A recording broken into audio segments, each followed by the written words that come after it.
was only 3 years old when I came, and this is my home, and this has got to stop. I'm not scared. So I'm citizen. I'm happy. I'm United States. I brought America. I'm happy. So why you asking me? Some guys asking me, give me passport, give me green card. Why? Why you asking me? Almost every Somali person living here is a citizen. There's more than 100,000 Somalis in Minnesota. Roughly 84,000 reside in the metro. The journey from Somalia started decades ago. My family immigrated here to Minneapolis, to Minnesota in 1993. As my father says, we came to a cold place, but we found people with warm hearts. My parents wanted to provide us a good opportunity for us to chase after that American dream, right? Many fleeing from civil war, crossing continents for a chance to build something, a chance for their children.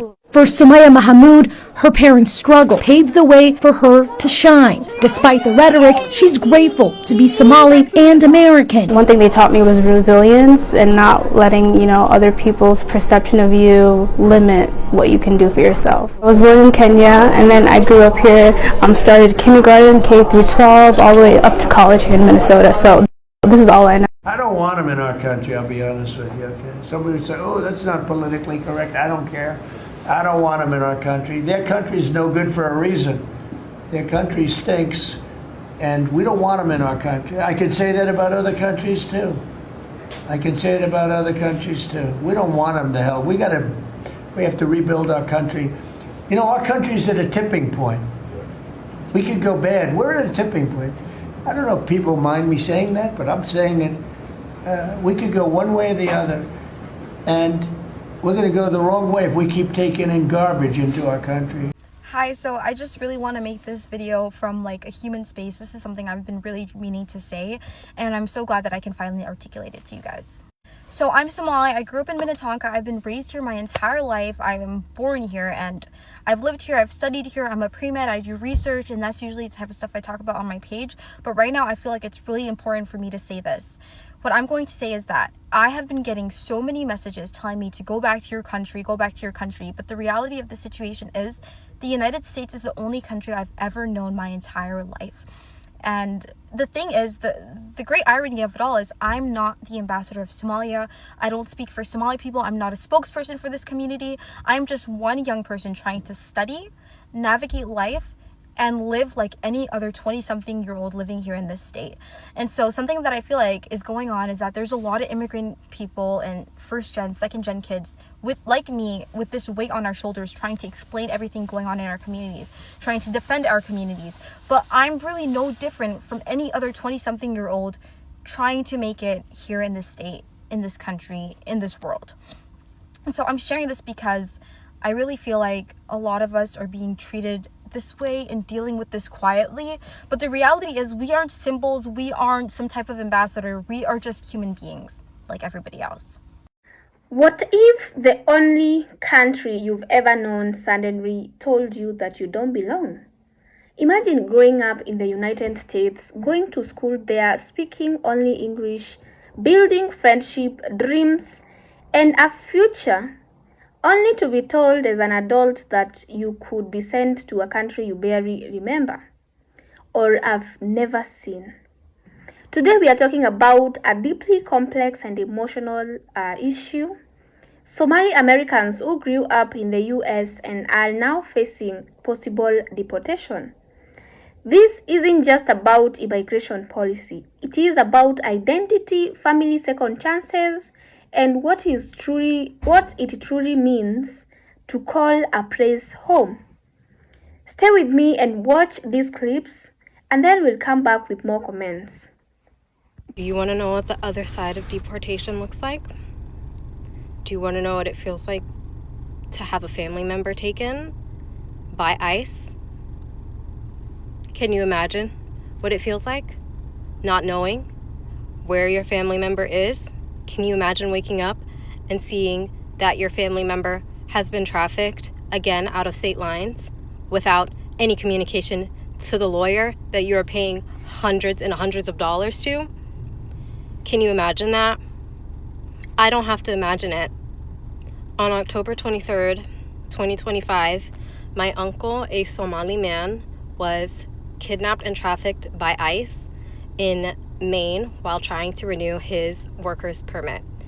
He is a person with no criminal past. He has no criminal history. He's a working class man, an immigrant from Somalia who has lived in the United States for over 20 years. He's paid taxes for every year that he's been here. He's contributed to his local economy every year that he's been here.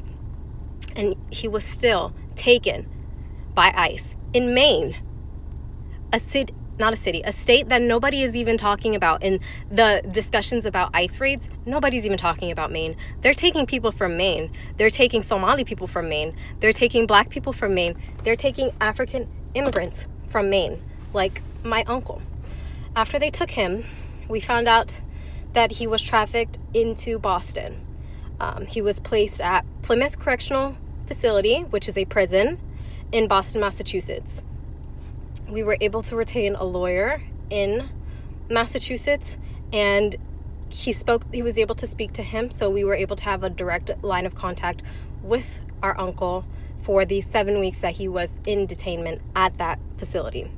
So, over the past few decades, thousands of Somali families resettled in the US due to civil unrest in Somalia. Many children arrived as refugees, others were born there. Cities like Minneapolis, Columbus, and Seattle became home to thriving Somali communities.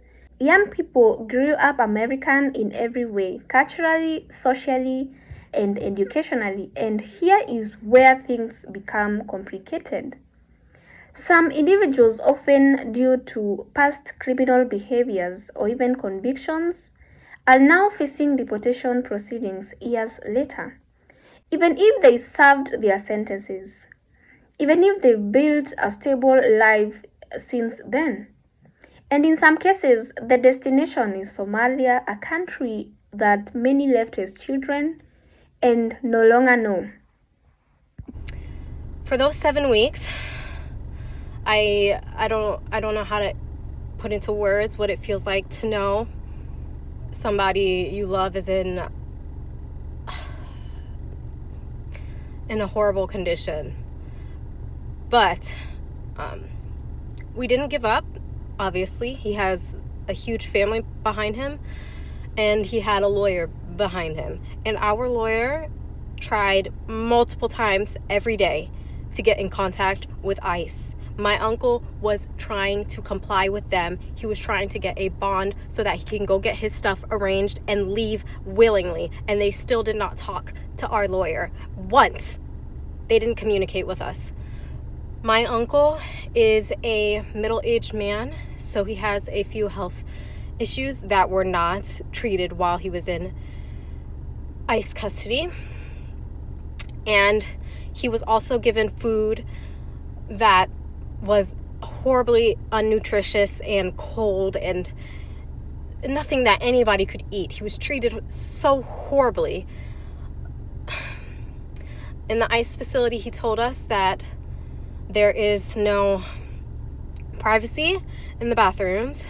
So obviously there's a level of dignity that they're taking away from these people, especially Muslim people who are in there.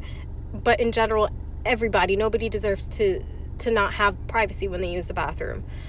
He told us that there are no beds. The lights stayed on all 24/7. He told us after 6 months, some people who have been in there for 6 months, you can get some sort of electronic device provided by ICE. He was not in there for that long, but he told us that there are many people in there who've been in these facilities for over 2 years. Somewhere in the middle of December, they began trafficking him again after 7 weeks of no communication from ICE to our lawyer, even though our lawyer was based in Boston. So he went there physically and they never spoke to him. Our family, his matrilineal family, so he's my uncle through my mother, their brother and sister, we all live in the state of North Carolina. He lives in Maine. So we decided to get in contact with our state representatives. We signed some release forms, consent release forms, for them to inquire ICE about our uncle. They didn't do anything. Under the U.S. immigration law, non-citizens, including permanent residents, can face removal if convicted of certain crimes. This applies even if they came to the U.S. as children. They've lived here for decades. Their entire immediate families live in the America. Once someone is not a citizen, legal protections can be limited depending on the nature of the conviction. The legal system treats immigration consequences separately from criminal sentencing. So, someone may complete their life, rebuild their life, and years later face immigration enforcement. That's where the controversy begins. Say to her, and I think I wrote in the back of the sheet. Here we go. She was born in Somalia, right? She represents Minneapolis. The president of Somalia, the Somalian Democratic Republic, his name is Mohammed Said Barre. He really was a dictator, and he ran Somalia into the ground.